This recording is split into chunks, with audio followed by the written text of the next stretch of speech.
ദേവി താമസിക്കുന്ന ആലപ്പുഴയിലാണ്. ആലപ്പുഴയിൽ നിന്ന് വെള്ളിയാഴ്ച വൈകുന്നേരം ട്രെയിൻ കയറി ഷൊർണൂർ പോയി.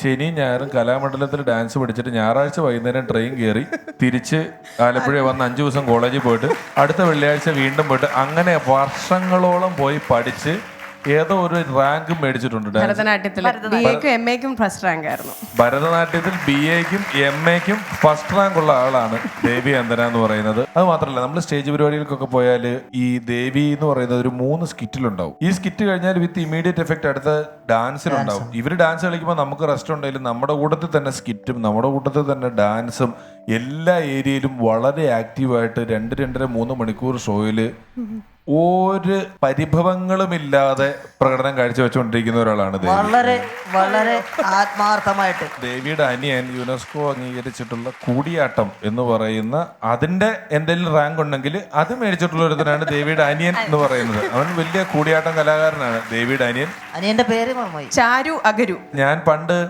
ഈ ഫോൺ ഇത് വിളിച്ചു പറയുന്ന സമയം തുടങ്ങിയല്ലോ. നമ്മുടെ ഫോൺ ചിലപ്പം നമ്മുടെ ബിജു കോളിംഗ് എന്ന് പറയുന്ന സമയത്ത് ഒരു ദിവസം ഞാൻ നോക്കുമ്പോൾ എൻ്റെ ഫോൺ കട്ടിലേക്ക് കിടന്ന് ഈ മരണം എപ്രോളം കാണിക്കുന്നു. ഇങ്ങനെയൊക്കെയാണ്. ഞാൻ ചെന്ന് നോക്കുമ്പോൾ കോളിംഗ് ഫോൺ ഇത് ആരടാ എന്നെ വിളിക്കുന്നത്, എനിക്ക് പറയാനും പറ്റുന്നില്ലാത്തൊരു പേരുമായിട്ട് വന്നെന്ന് പറഞ്ഞിട്ടുള്ളതാണ് അനിയൻ. ദേവി എപ്പോഴാണ് ഈ ക്ലാസിക്കൽ ഡാൻസിൽ നിന്നും കോമഡി എനിക്ക് ചെയ്യാൻ പറ്റും, എനിക്ക് ആളുകളെ ചിരിപ്പിക്കാൻ പറ്റുന്നുള്ള ഒരു പോയിന്റ് ഉണ്ടല്ലോ നമ്മൾ അറിയുന്നത്, അത് എവിടെയായിരുന്നു? അതിന്റെ എല്ലാ ക്രെഡിറ്റും കൊടുക്കേണ്ടത് KS പ്രസാദിനാണ്. കാരണം ഞങ്ങള് കൊച്ചിൻ ഗിന്നസിന്റെ ഒരു പ്രോഗ്രാമിന് എന്നെ ഡാൻസർ ആയിട്ടാണ് വിളിക്കുന്നത്. അതിലൊരു കാര്യമുണ്ട്, ഈ KS പ്രസാദിന്റെ ഗിന്നസിൽ പോയി കഴിഞ്ഞാല് ഇപ്പൊ ഷെർവാണി ഇട്ട് വന്ന് പാടിയിട്ട് പോയവൻ കുറച്ച് കഴിയുമ്പോ സ്കിറ്റിൽ വന്നിട്ട് കളിക്കും. അത് മാത്രല്ല, എന്റെ കൂടെയുള്ള ശിവനില്ലേ, അവന് നമ്മുടെ തുഷാർ വെള്ളാപ്പള്ളി സാറിന്റെ ഡ്യൂപ്പായിട്ട് ഒരു വലിയ സൂപ്പർ മാർക്കറ്റ്. ഞാൻ പാട്ട് വരെ പാടിയിട്ടുണ്ട്. അതിലും വലുത് ഇനി ഒന്നും സംഭവിക്കാനില്ല ഒരു സ്റ്റേജ് ഷോയിൽ. രണ്ടുപേരും കേൾക്കണം. അതെ, ഞാനത് ഞാനും ഈ എക്സലൻസ് അവാർഡ് തിരിച്ചു മേടിക്കത്തില്ല എന്നുള്ള ഉറപ്പുണ്ടെങ്കിൽ മാത്രം ഞാൻ പാടും. രണ്ടുപേരും പാടിക്കാൻ നോക്കട്ടെ. ഗജവദന കരുണാ സദന ഗജവദന കരുണാ സദന ശങ്കര ബാല ലംബോദര സുന്ദര ഗജവദന കരുണാ സദന ശങ്കര ബാല ലംബോദര സുന്ദര ഗജവദന കരുണാ സദന ശങ്കര ബാല ലംബോദര സുന്ദര ഗജവദന കരുണാ സദന.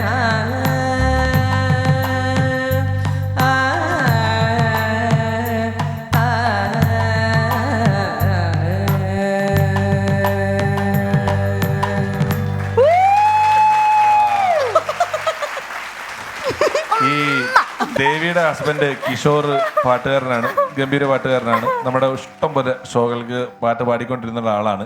അപ്പം കിഷോർ ഒരു ദിവസം ഒരു സ്റ്റേജിൽ ഞങ്ങളൊരു കൊല്ലത്തൊരു പ്രോഗ്രാമിന് പോയി. ഇപ്പം സ്റ്റേജിന്റെ ഇടതുവശത്ത് തബലയും വലത് കീബോർഡ് എന്ന് പറഞ്ഞാൽ എപ്പോഴും സെറ്റ് ചെയ്യാറ്. അപ്പം ഈ സ്പോൺസർ നമ്മളോടൊരു സന്തോഷത്തിന് വേണ്ടിയിട്ട് ഒരു ആനയെ കൊണ്ടുവന്നു. എന്നിട്ട് നമ്മളിങ്ങനെ സ്റ്റേജ് നോക്കിയപ്പോൾ ഇത് ഈ സ്റ്റേജ് ആണെങ്കിൽ ആ മൂലക്കായിട്ടൊരു ആന, ഓപ്പൺ സ്റ്റേജ് ആണ്. ഈ സ്റ്റേജിന്റെ സൈഡിൽ നെറ്റിപ്പട്ടമൊക്കെ കെട്ടി ഇങ്ങനെ നിൽക്കും. കിഷോറിനാണ് ഈ ആനയെ കണ്ടപ്പോൾ പേടിച്ചിട്ട് നിൽക്കാൻ പാടില്ല. ഒറിജിനൽ ആന, പടമൊന്നുമല്ല. ഫുൾ 2.5 മണിക്കൂർ ഗാനമേള നടക്കുമ്പോൾ ഈ ആന സ്റ്റേജിന്റെ സൈഡിൽ ഇങ്ങനെ നിൽക്കും, വെറുതെ നിൽക്കും. അപ്പം ബോയ് ഫ്രണ്ട് എന്ന് പറഞ്ഞ പടത്തിലെ റംസാൻ നീലാബുത്ത്, അതാണ് അന്ന് കിഷോറിന്റെ ഫസ്റ്റ് പാട്ട്. അപ്പൊ കിഷോർ സ്റ്റേജിന്റെ സൈഡിൽ കീബോർഡിസ്റ്റിനോട് ഏതാണ്ട് പറയാൻ ചെന്നപ്പോ ഈ ആന തുമ്പിക്കൊണ്ടിരുന്നത് കൊണ്ട് കൊടുത്താലും ചെവിക്കിട്ട്. അതും കൂടെ കഴിഞ്ഞോടുകൂടി കിഷോർ ആകെ പ്രശ്നമായിട്ട് പറഞ്ഞു, എന്നോട് വന്നിട്ട് പറഞ്ഞു, ഇതേ ആനയെ മാറ്റി കെട്ടാണ്ട് എനിക്ക് പാടാൻ പറ്റൂലെന്ന് പറഞ്ഞു. ആടാണെ മാറ്റി കേട്ടാ ഇത് 19,000 പേര് ഇരിക്കും, ഇവരെയൊക്കെ മാറ്റിയിട്ട് വേണം ഇനി ആനയെ കൊണ്ടുവരാൻ. ആന എവിടെയായിട്ട് മാറ്റി കെട്ടാനാ? അപ്പോൾ ഞാൻ പിന്നെ സ്പോൺസറോട് ചോദിച്ചു, ആന എവിടെ വേണോ? പുറത്തു പോയി നോക്കണം, നല്ല രസമാണ് സ്റ്റേജ് കാണാനായിട്ട്. ഇവനിങ്ങനെ നിൽക്കുക, ആന ഒന്നും ചെയ്യത്തില്ല, ധൈര്യമായിട്ട് പാടിക്കുമെന്നൊക്കെ പറഞ്ഞു. അപ്പം കിഷോറിന് ഇത് പേടി കൊണ്ടാണ് ഞാൻ മാറ്റാൻ പറയുന്നതെന്ന് പറയാൻ ഒരു ചെറിയ മടിയുമുണ്ട്. കാരണം നല്ല ഇൻഷുറൻസ് ഒക്കെ ചെയ്ത് ഇങ്ങനെ നിൽക്കുമല്ലോ, ഒരു ചെവി കടുക്കനൊക്കെ ഇട്ട് ഇങ്ങനെ നിൽക്കുക, ദുരഭിമാനമുണ്ട്. എന്നാൽ എന്നോട് ആനയെ മാറ്റാണ്ട് പാടാൻ പറ്റൂലെന്നൊക്കെ പറഞ്ഞു. ഉടനെ ചെറിയൊരു ഒരു ലെവൽ കയറി ഈ തർക്കത്തിന്റെ. ഈ സ്പോൺസർ ചോദിച്ചാൽ, അല്ല ഈ ആന അവിടെ നിൽക്കണോണ്ട് തനിക്ക് പിന്നെ കുഴപ്പം എന്നാ? പാട്ട് നടക്കുന്നതിൻ്റെ ഇടയിൽ അടുത്ത വേറെ പാട്ടൊക്കെ ഉള്ളതാ. ആന ഈ കീബോർഡിന്റെ സൈഡിൽ വെച്ച ഫ്ലോപ്പി ഡിസ്ക് ഒക്കെ എടുത്തു കഴിഞ്ഞാൽ പിന്നെ ഞങ്ങൾക്ക് ഇച്ചിരി ബുദ്ധിമുട്ടുണ്ടാവും. ആനയ്ക്ക് ഇവിടുന്ന് അവിടം വരെ നീളമുള്ള പനയോല ഇട്ട് കൊടുത്തിട്ടുണ്ട്. ആനയ്ക്ക് ഈ പനയോല ഒന്നുമില്ലാതെ ഇത്രയില്ല, ഈ 2.5 ഇഞ്ച് സ്ക്വയർ ഫീറ്റിന്റെ ഫ്ലോപ്പി ഡിസ്ക് കീബോർഡിന്റെ ഇടയിൽ തപ്പി കിഷോറിന്റെ പാട്ട് ഏതാ റംസാന്നില്ലാവാത്ത ഇതിങ്ങനെ കിഷോർ പാടണ്ട, ഞാൻ ചവിട്ടുവോ? നല്ല തർക്കത്തിനിടെ ഞാൻ ചിരിച്ചിട്ട് ഞാൻ അവിടെ ഓടിക്കളഞ്ഞിട്ടുണ്ട്.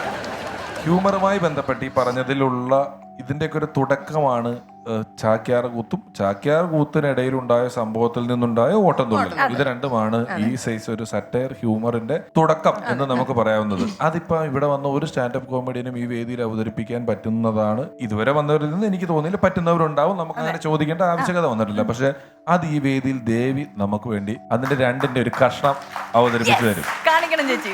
അതിൻ്റെ ഒരു 2 പ്രശ്നങ്ങൾ ഞാൻ പറഞ്ഞോട്ടെ. ആദ്യമേ ഒരു ക്ഷമാപണത്തോടു കൂടി പറയുകയാണ്. കാരണം ചാക്യാർ കൂത്ത് ഇതിനു മുമ്പ് ഒരു ഷോയുടെ ഭാഗമായിട്ട് ഞാൻ ചെയ്തു. പക്ഷേ ചാക്യാർ കൂത്ത് എന്ന് പറയുന്ന ഒരു അനുഷ്ഠാന കലയാണ്, ക്ഷേത്രവുമായി ബന്ധപ്പെട്ടിട്ട് ചെയ്യേണ്ട ഒരു കലയാണ്. അത് ഞാൻ സെറ്റ് മുണ്ട് കൊടുത്താണ് അന്ന്. അത് പെട്ടെന്ന് ഇതുപോലെ പെട്ടെന്നൊരു ആവശ്യം വന്നപ്പോൾ ചെയ്തതാണ്. പക്ഷെ വളരെയധികം അധിക്ഷേപം കേൾക്കേണ്ട ഒരു സന്ദർഭമായിരുന്നു. കാരണം അതങ്ങനെ ചെയ്യാൻ പാടില്ല, പ്രത്യേകിച്ച് സ്ത്രീകൾ ചെയ്യുന്ന ഒരു കലാരൂപമല്ല അത്. അപ്പം അങ്ങനെ ഒരു കാര്യമുണ്ട്. അപ്പം അതിൻ്റെ ഒരു ക്ഷമാപണത്തോടു കൂടി തന്നെ അത് കുറച്ച് നേരം ചെയ്യാം, കുഴപ്പമില്ല. പ്രദക്ഷണീകൃത്യ തദ പ്രണമ്യ കോദണ്ഡമാദായ സവ്യസാരി ഉദാഞ്ജയൽ പഞ്ചശവാരമേനം ആരോപയാമാ ബലി സലീലം. അങ്ങനെ ബ്രാഹ്മണന്മാര് അതിന്റെ ശേഷം ഏതിന്റെ ശേഷാണ് ഏതിന്റെ ശേഷാണെന്ന് പറഞ്ഞോളൂ. ഏതിന്റെ ശേഷാണ്? അതിന്റെ ശേഷം ഏതോ എന്തൊക്കെയോ പറയാണ് ഈ കുട്ടി ഇവിടെ നിന്നിട്ട്. ഇതിനെപ്പറ്റി തീരെ നിശ്ചയില്ലാത്ത ആൾക്കാരാണ്. പിന്നെ പറഞ്ഞിട്ടുണ്ടോ കാര്യം? ഇതൊക്കെ മനസ്സിലാക്കണമെങ്കിൽ അല്പം ആൾതാമസം ഉണ്ടാവണം. എവിടെ? ഇവിടെ. അപ്പോ ഏതായാലും അതിന്റെ ശേഷം ആ സുന്ദര ബ്രാഹ്മണൻ വില്ലിനെ പ്രദക്ഷിണം ചെയ്യുകയാണ്. വില്ലിനെ പ്രദക്ഷിണം ചെയ്യുക അങ്ങനെയുണ്ടോ? സാധാരണ ക്ഷേത്രങ്ങളിൽ പോയി ഭഗവാന്മാരെ പ്രദക്ഷിണം ചെയ്യുക അങ്ങനെയൊക്കെ ഒരു പതിവുണ്ട്. ഇതിപ്പോ വില്ലിനെ അത്ര പ്രദക്ഷിണം ചെയ്യുക, അതെന്താണാവോ അങ്ങനെ? എന്നാ പിന്നെ ആയിക്കോട്ടെ, നടക്കട്ടെ. വില്ലിനെ ഇങ്ങനെ പ്രദക്ഷിണം ചെയ്തു. അതിനുശേഷമോ തഥാ പ്രണമ്യ, അതിനുശേഷം ആ വില്ലിനെ നമസ്കരിക്കേ. വില്ലിനെ നമസ്കരിക്കേ. അങ്ങനെ ഒരു പതിവുണ്ട് കേട്ടോ. അതായത് കേമന്മാരായിട്ടുള്ള ആളുകൾ ആ വില്ലിനെയൊക്കെ നമസ്കരിച്ച് പ്രദക്ഷിണം ചെയ്ത് അതിനോടുള്ള ആ ബഹുമാന സൂചകമായിട്ട് അതിന് വില്ലു കൊലയ്ക്കാനൊക്കെ പുറപ്പെടുകയുള്ളൂ. ഇവിടെ സ്വന്തമായിട്ട് വീട്ടിൽ അച്ഛനമ്മമാരെയോ ഗുരുക്കന്മാരെയോ വന്നിക്കാത്ത ആളുകളോട് ഈ വില്ലിനെ പ്രദക്ഷിണം ചെയ്യുന്ന കാര്യം പറഞ്ഞിട്ട് യാതൊരു കാര്യമില്ല എന്നറിയാം. എന്തായാലും ശരി, അതിനെ അങ്ങനെ നമസ്കരിച്ചു. ഈ ബ്രാഹ്മണന്മാർ നമസ്കരിക്കുമ്പോൾ ഒരു പതിവുണ്ട്, മന്ത്രോച്ചാരണം വേണത്രേ. ഇങ്ങനെ വെറുതെ നമസ്കരിച്ച് അങ്ങനെ പതിവില്ല.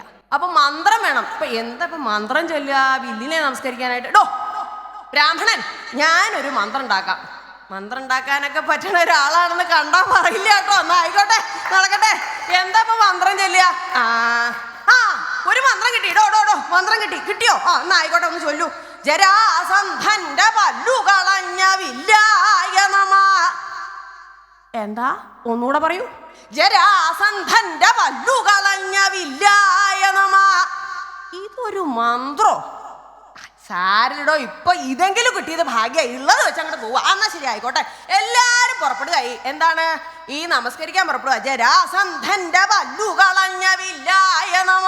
ജരാസന്ധന്റെ പല്ലു കളഞ്ഞ വില്ലായ നമ. ജരാസന്ധന്റെ വില്ലു കളഞ്ഞ വല്ലായ നമ. അവിടെ നിർത്തുക. താൻ എന്തെന്നാ ഈ ചൊല്ലടേ? എന്താ താൻ ഇപ്പൊ നമസ്കരിച്ചത്? വില്ലിനെയോ അതോ പല്ലിനെയോ? എന്താ ഇപ്പൊ ഞാൻ ചൊല്ലിയത്? ജരാസന്ധന്റെ വില്ലു കളഞ്ഞ പല്ലല്ല, പല്ലു കളഞ്ഞ വില്ല്.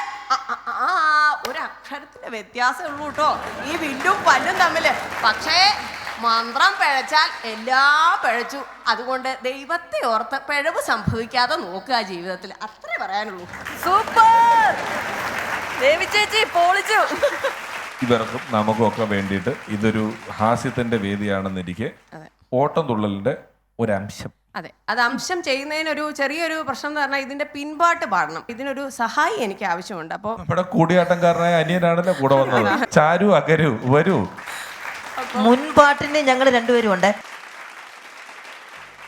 ഉള്ളമരങ്ങടകായും കനിയും, ഉള്ളമരങ്ങടകായും കനിയും, ഉള്ളമരങ്ങടകായും കനിയും, ഉള്ളമരങ്ങടകായും കനിയും, തൊള്ളയിലിട്ടു കടിച്ചു ഭുജിച്ച ഉള്ള മരങ്ങടെ കായും കനിയും തൊള്ളയിലിട്ടു കടിച്ചു ഭുജിച്ച് ഉള്ള മരങ്ങടെ കായും കനിയും തൊള്ളയിലിട്ടു കടിച്ചു പള്ള നിറച്ചു മരത്തേലേറി പള്ള നിറച്ചു മരത്തേലേറി പല്ലു വിളിച്ചു മുളച്ചു നടക്കും പള്ള നിറച്ചു മരത്തേലേറി പല്ലുമിളിച്ചു പുളച്ചു നടക്കും കള്ളക്കൂട്ടം കവിജബലന്മാർ ഈ കള്ളക്കൂട്ടം കപിജബലന്മാർ പള്ളു പറഞ്ഞാൽ അത് കൊള്ളുടൻ അടികൊള്ളുമടാ മതിമതിയിലെ മോഹം പള്ളു പറഞ്ഞാൽ അത് മുടുതുടൻ അടികൊള്ളുമെടാ മതിമതിയിലെ മോഹം തള്ളലുടനെ തീരും അടികൊള്ളുമെടാ മതിമതിയിലെ മോഹം തള്ളലുമുടനെ തീരുമ ശേഷം കൊള്ളി വലിച്ചു തലക്കി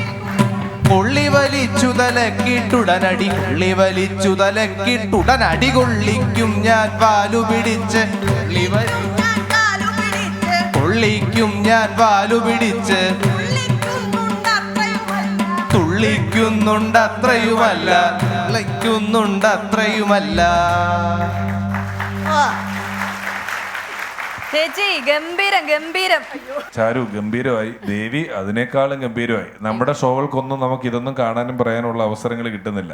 പറയുമ്പം ചെയ്യാനുള്ളൊരു സ്പിരിറ്റും ചെയ്തതിനും ഒക്കെ വലിയ സന്തോഷം. Thank you. അത് മാത്രമല്ല, ഒരു ചെറിയൊരു മുഹൂർത്തമാണ് ഇവിടെ ഉണ്ടായത്. ചേച്ചി ഓർഡർ തുള്ളൽ ചെയ്യുമ്പോൾ അനിയൻ ഈ പറഞ്ഞ പോലെ തന്നെ പിൻപാട്ട് പാടുക. മുൻപാട്ട് പാടേണ്ടി വരുമോ എന്ന് ഓർത്തിട്ട് കിഷോർ ഓടി രക്ഷപ്പെടുക. ഇതൊക്കെ ഓരോ മുഹൂർത്തങ്ങളാണല്ലോ. ഇതൊക്കെ ഒരു മുഹൂർത്തങ്ങളാണ്. സ്നേഹതിഥിയായ ദേവി ചേച്ചിക്ക് എക്സലൻസ് അവാർഡ് നൽകുന്നതിനായിട്ട് പിഷാരടി ചേട്ടനെയും പക്രു ചേട്ടനെയും വേദിയിലേക്ക് ക്ഷണിക്കുന്നു.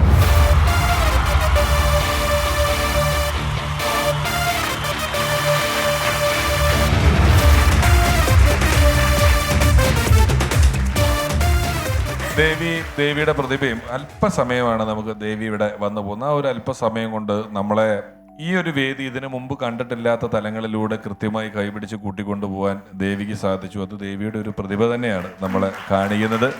കിഷോർ, ഒപ്പം കിഷോർ ഞാൻ ഗാനഗന്ധർവൻ എന്ന് പറയുന്ന സിനിമ സംവിധാനം ചെയ്തപ്പോൾ അതിലൊരു റിയാലിറ്റി ഷോ വിന്നർ ആയിട്ടുള്ള പെട്ടെന്ന് പ്രശസ്തനായ ഒരു പാട്ടുകാരന്റെ കഥാപാത്രം അവതരിപ്പിക്കാൻ ഞാൻ വിളിച്ചത് കിഷോറിനെയാണ്. ദേവിയുടെ ഭർത്താവാണ് ആ വേഷം ചെയ്തത്. അതിനു മുമ്പ് ഞാൻ അഭിനയിച്ചല്ലോ.